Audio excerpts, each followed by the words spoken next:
You are doing everything right. You switched to dairy-free oat milk, you eat healthy protein bars. But your autoimmune condition is still tearing your life apart. What if the very foods you are eating to heal your gut are secretly destroying it? What if a hidden, FDA-approved chemical is acting like dish soap inside your intestines? Today, we expose the emulsifier trap. I know how exhausting this is. Crohn's disease and ulcerative colitis can cause belly pain, diarrhea, rectal bleeding, profound fatigue, and weight loss, and they can lead to serious complications. That is why this conversation has to be both honest and careful. This video is for educational purposes only. IBD is a serious, life-threatening autoimmune condition. Never stop taking your biologics or immunosuppressants cold turkey without your gastroenterologist's supervision, as this can cause dangerous rebound flares. If you are experiencing bloody stools, severe weight loss, or extreme abdominal pain, seek emergency medical care immediately. The hardest part is that the trap is disguised as discipline. You're told to eat plant-based, dairy-free, high-protein, and gut-friendly. But a lot of packaged foods marketed that way are still ultra-processed formulations, and many rely on emulsifiers and stabilizers to keep the texture smooth and the ingredients from separating.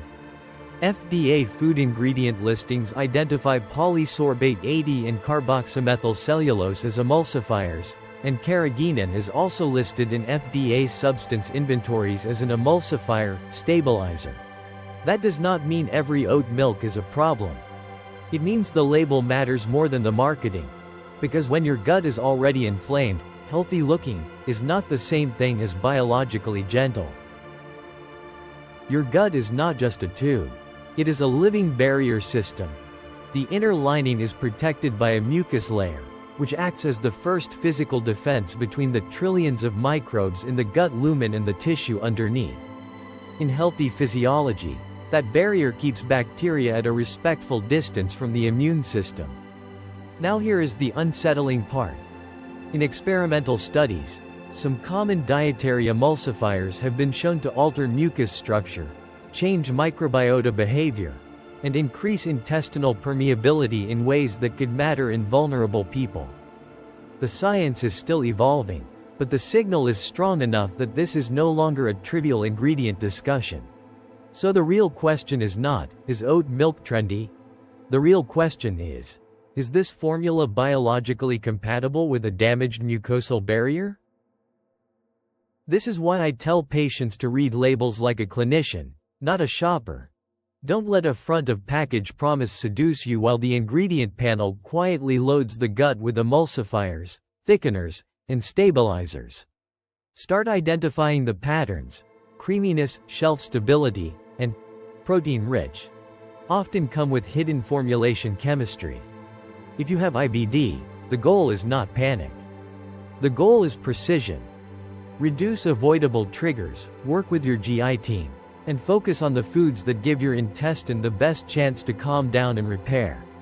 The medical target is remission and mucosal healing, not perfection. In the next chapter, we go inside the biology of the mucus fortress and show exactly why that barrier matters so much when Crohn's or colitis is active. If you have bloody stools, severe abdominal pain, fainting, or rapid worsening of symptoms, seek urgent medical care right away. Never stop or change IBD medications without your gastroenterologist's guidance. Before we talk about what goes wrong, we need to understand what the gut is supposed to protect. Your intestine is not just a hollow tube. It is a highly organized barrier organ. The first layer your food, bacteria, and chemicals encounter is the mucus layer, which coats the intestinal surface and helps separate the gut microbes from the cells of the intestinal lining. That barrier is one of the body's most important defenses.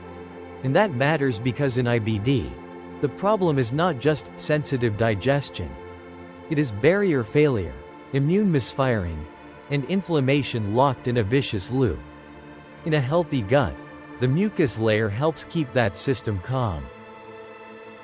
Think of the mucus layer as a fortress wall, but not a rigid wall, a living, self-renewing shield. It is made largely of mucins, especially gel-forming proteins that create a protective biological mesh. That mesh traps particles, helps lubricate the lining, and keeps the microbial world on the right side of the border. Under that layer are epithelial cells, and those cells are bound together by tight junctions, which act like reinforced seams in the wall. When that barrier is intact, the immune system does not need to panic. It can monitor, tolerate, and respond appropriately instead of launching a constant alarm. This is why so many people with Crohn's or colitis feel like they are reacting to everything. Once the barrier is fragile, the gut becomes much less forgiving. In IBD, researchers consistently describe changes in barrier integrity, mucus composition, microbial balance, and immune activity. The result is not one single defect, it is a systems failure. The barrier thins. The microbiome shifts. The immune system gets exposed to signals it was never meant to see so closely. That is why a flare can feel so personal and so unpredictable. It is not that your body is weak. It is that the border control system is overwhelmed. And once that line is breached repeatedly, the immune system can remain activated instead of returning to balance. This is also why eating cleaner often does not feel like enough. If the barrier itself is damaged, you need more than good intentions. You need a strategy that respects mucosal biology.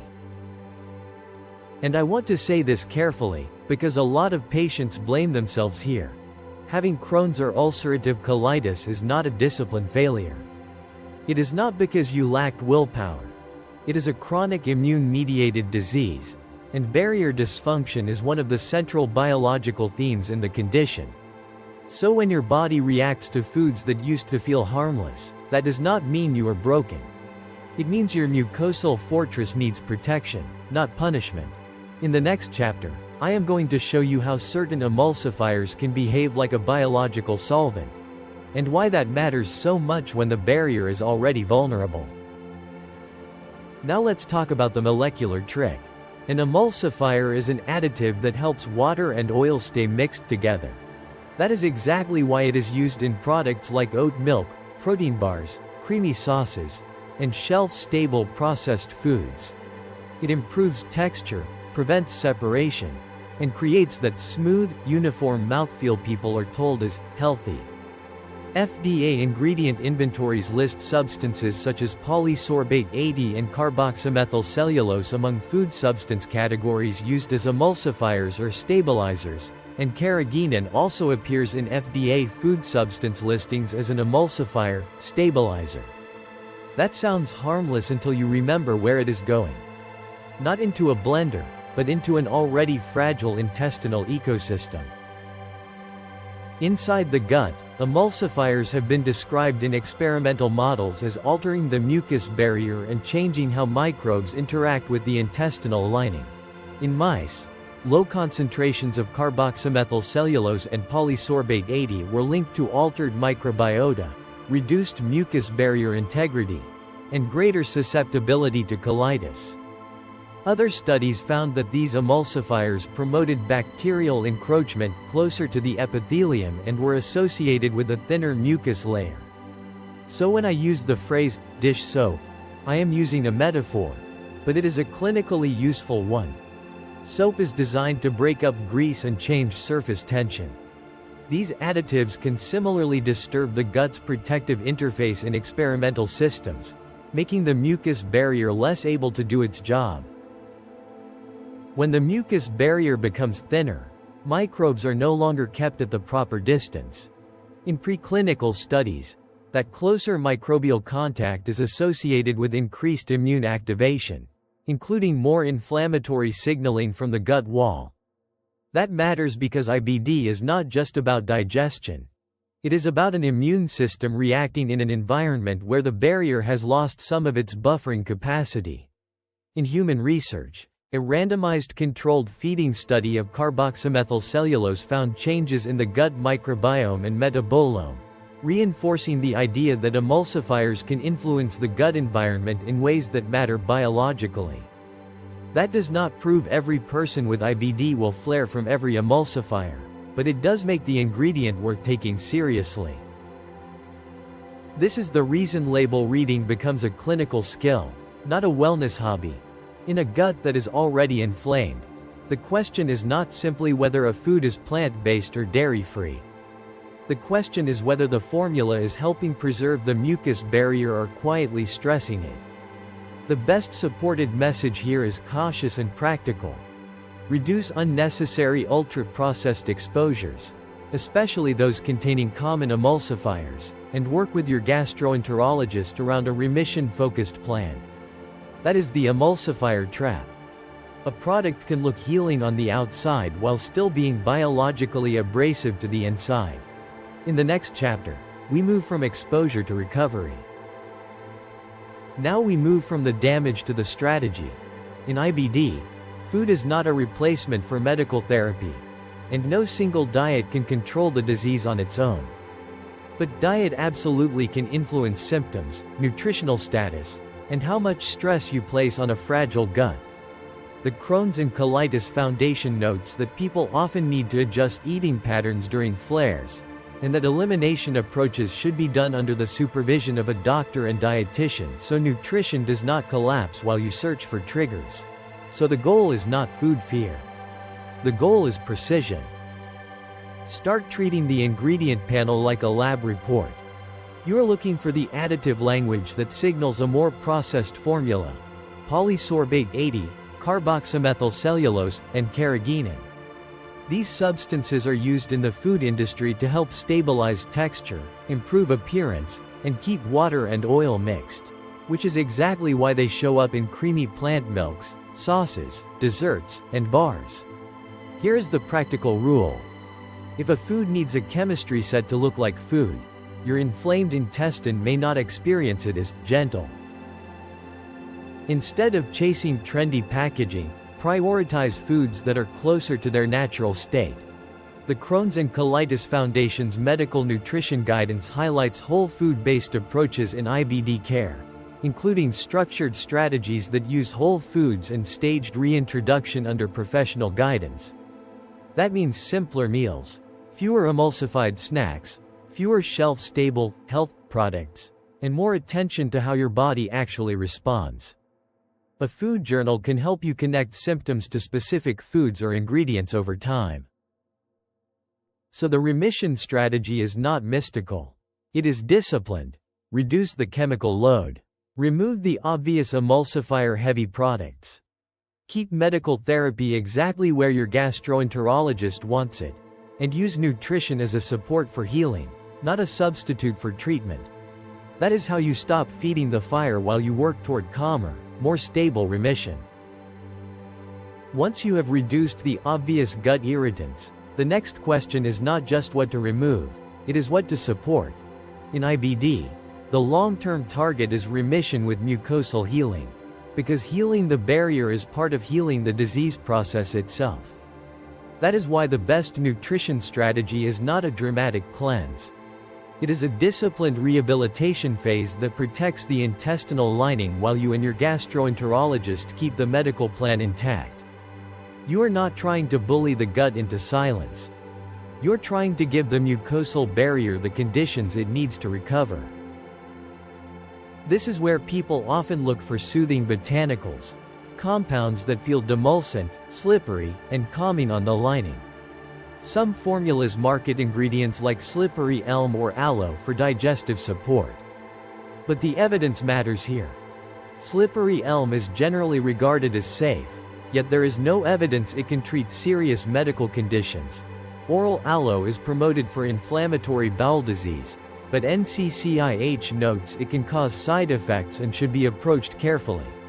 So the clinical mindset is simple. Soothing support may have a place, but it is adjunctive, never a substitute for evidence-based IBD care. Now, if you are looking at a premium mucosal support formula like Sino-Gut, keep your expectations grounded. The FDA is explicit that dietary supplements are not approved to treat, cure, or prevent disease, and labels making structure-function claims must carry the required disclaimer. That means the smartest way to think about a product like that is as a possible comfort layer in a broader mucosal rehabilitation plan. Not as a treatment for Crohn's or colitis, and never as a replacement for your biologic, your immunosuppressant, or your GI specialist's guidance. So here is the takeaway. Remove the emulsifier heavy products that may be stressing the barrier. Support the mucosa with the gentlest, simplest nutrition you can tolerate. Work strictly with your gastroenterologist. And remember, the goal is not a fantasy cure. The goal is calmer inflammation, better barrier integrity, and a real path toward remission. Never stop or change your biologics or immunosuppressants without your gastroenterologist's supervision. If you develop bloody stools, severe abdominal pain, dehydration, fainting, or rapid weight loss, seek emergency medical care immediately.